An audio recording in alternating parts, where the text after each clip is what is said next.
Get into my first segment, and that is Radar Investigate.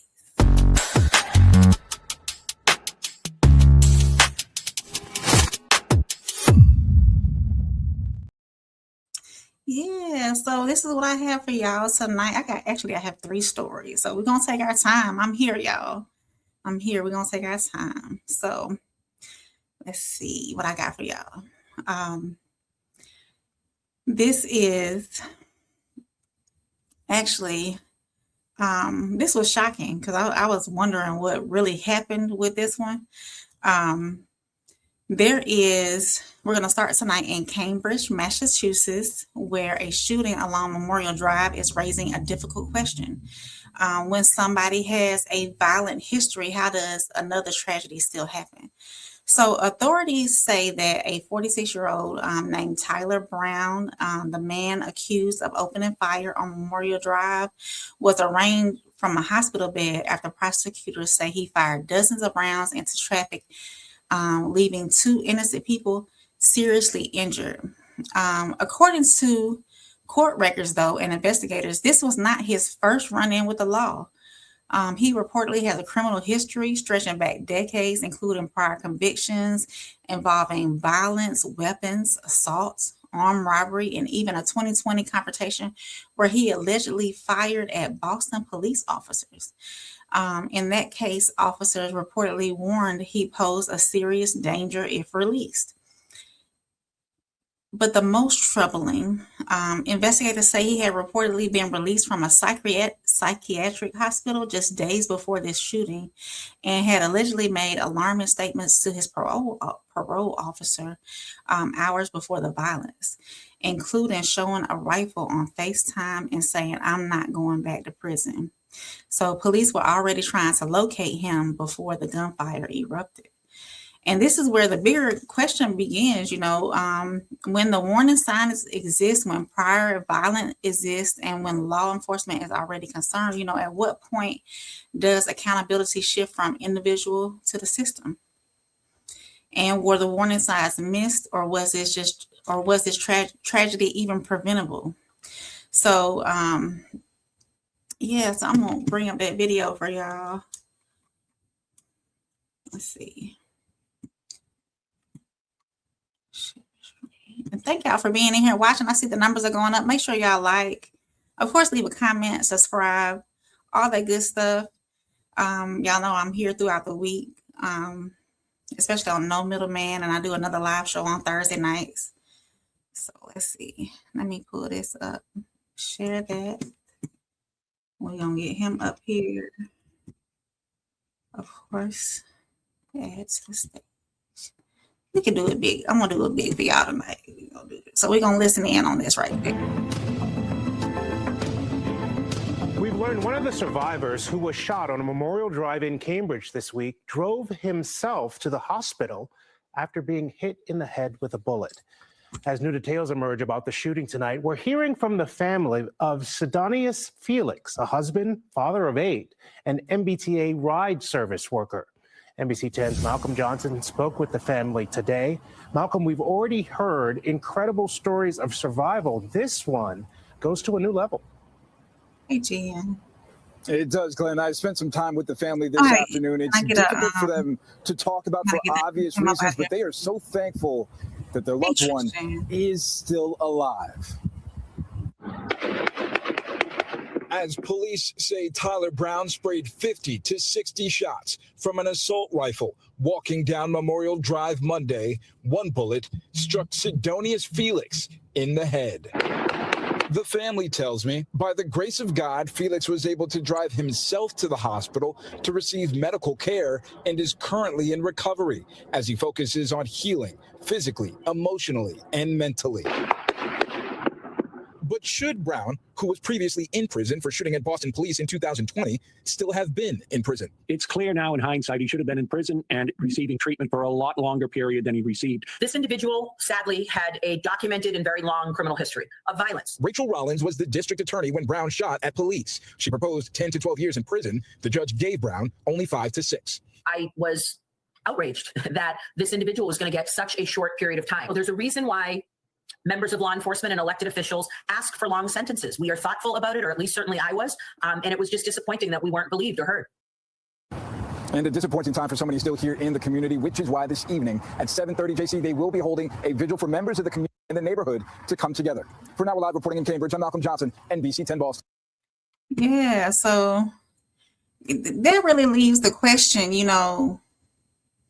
should these repeat violent offenders be released? Should they be given the opportunity to be out in the public with everyone else? If they keep committing these same crimes over and over and over again, should they really be out there? Yeah. Hey, Kobe presents. Hey, Kobe.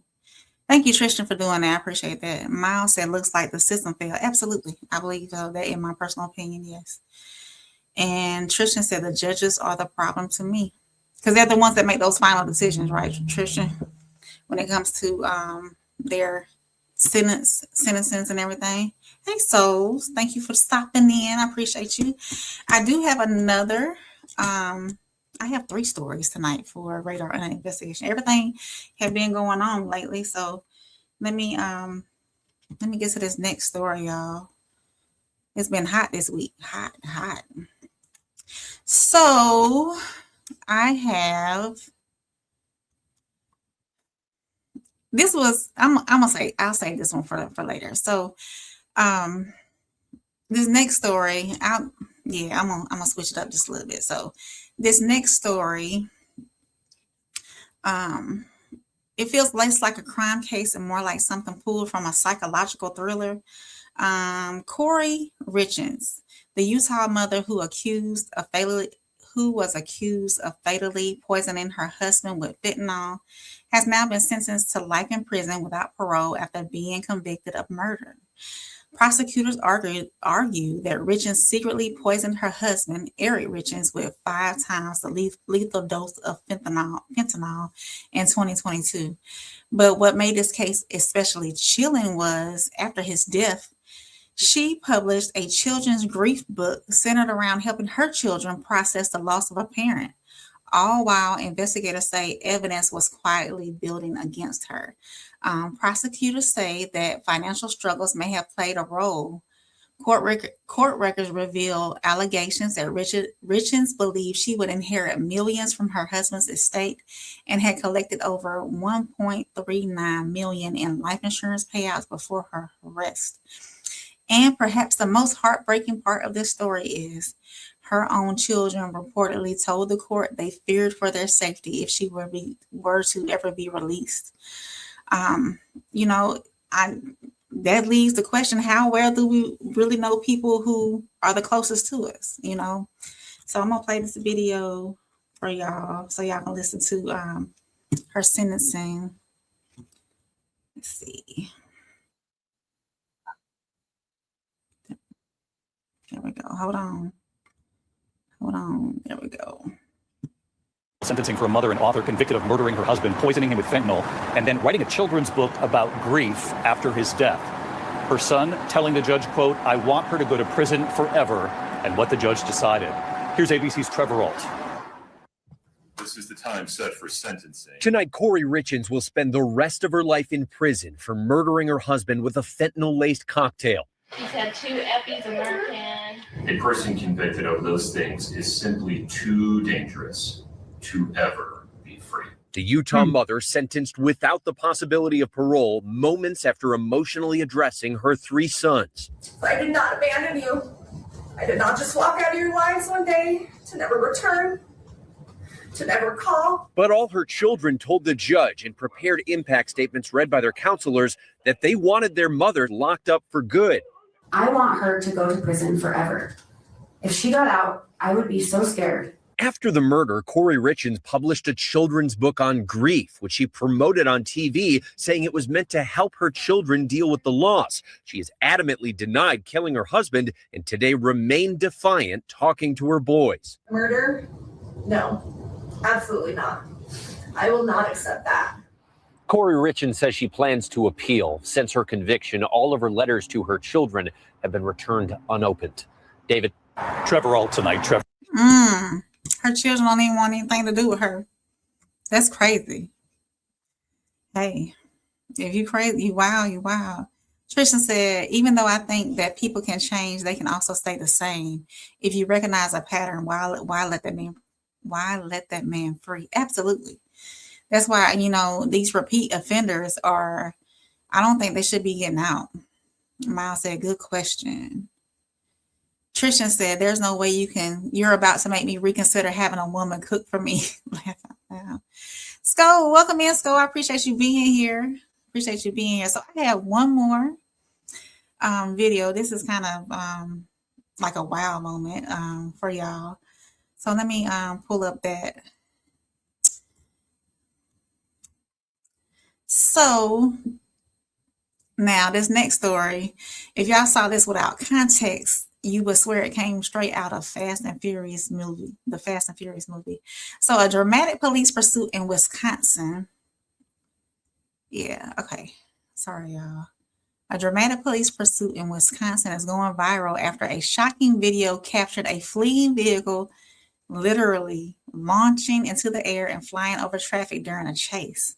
Authorities say the incident began after law enforcement attempted a stop connected to a felony warrant. And yes, the footage is as wild as it sounds. Investigators say the driver sped off, crossed the ditch at high speed, and became airborne, clearing part of the traffic before crashing back down and eventually trying to flee on foot. Officers later took the suspect into custody. So let me pull the video up for that one. This was wild. When I seen it, I was like, oh my God. So let me do this. Here it is. And it takes it a second to get to the part where the car is going into the air. So y'all hold on. Y'all be patient. So here we go. Coming up to Pioneer on Military. And then I'll slow it down. I got Pioneer Military. Through the intersection, passing Fleet Farm on Military. 316. Turning the Fleet Farm parking lot. Step on. 1116 are through. Request 6 please.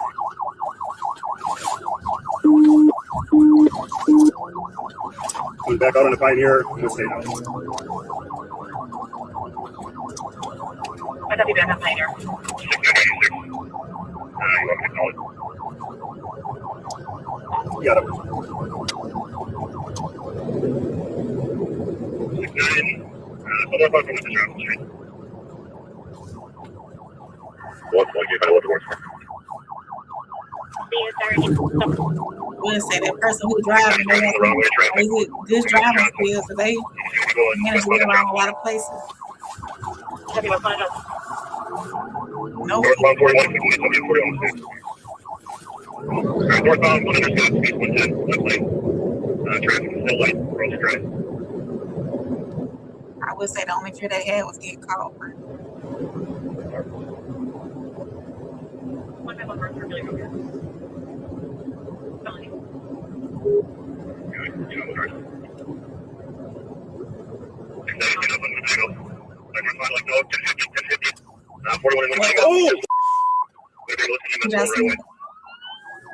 I'm gonna slow it down.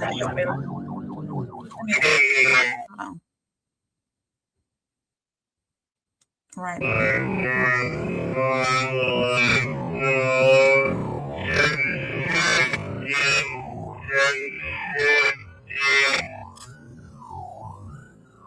I mean, it went airport. Watch. Oh, the top of another car. Yeah, y'all. Did y'all see that?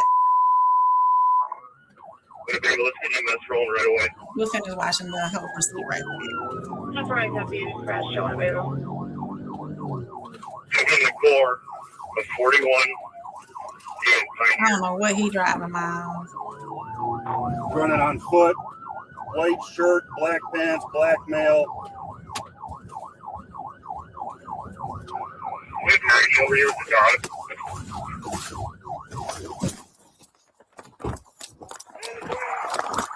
One of these don't He's think running northbound, white shirt, black I don't think they showed what the car was like after this. I don't think they did.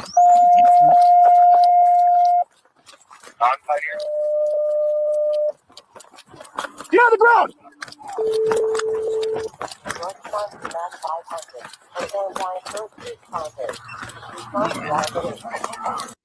Yeah, I can't. I don't think they showed the car, but that car, I don't know what they driving, Miles. Hey Jay, how you doing? Welcome in. I'm glad you're here. Miles said, "Come on, Tristan, just have her eat off your plate first." That's from the last segment. Tristan said, "Facts, Miles." Tristan said, "Yo, this is wild. Put that in the next Fast and Furious movie and cut him a check." For real, he went like over top of the other car. It was wild. What is he driving, a Hemi? I don't know what he was driving, Miles. He said, "Nah, I would have gave up after that." He got out and ran. How would y'all rate his driving skills? How about that? So, according to the National Traffic Safety Data, high-speed pursuits can place innocent drivers at serious risk. Not just suspects and officers, but everyday people who happen to be in the wrong place at the wrong time. So, when does the danger of the pursuit outweigh the danger of letting someone go? Because one wrong move here could have turned into a mass casualty story. How y'all feel about that? About pursuits, when somebody's being chased in cars and whatnot, and them possibly causing more damage than what they really did. Tristan said, "Although this is dangerous, this whole situation is fire." Yeah, Tristan, that was crazy. That happened, and it happened recently too, on the 9th of May, in Wisconsin. So yeah, it's wild. It's wild. Tristan said that if you can stop the person, I say go ahead. Yeah, I would say that too, but after a while, he was turning curves. He's a professional driver, if you ask me that. Because he was doing some major stuff then. So next, now we're gonna move on to, and I appreciate everybody coming in and watching. Of course, make sure you like, subscribe. If you are catching this on the rewatch, my camera doing something funky. If you are catching this on the rewatch, make sure you leave a comment down in the comment section. I talk back. So yeah, let me move on to my next segment, which is policy and pressure.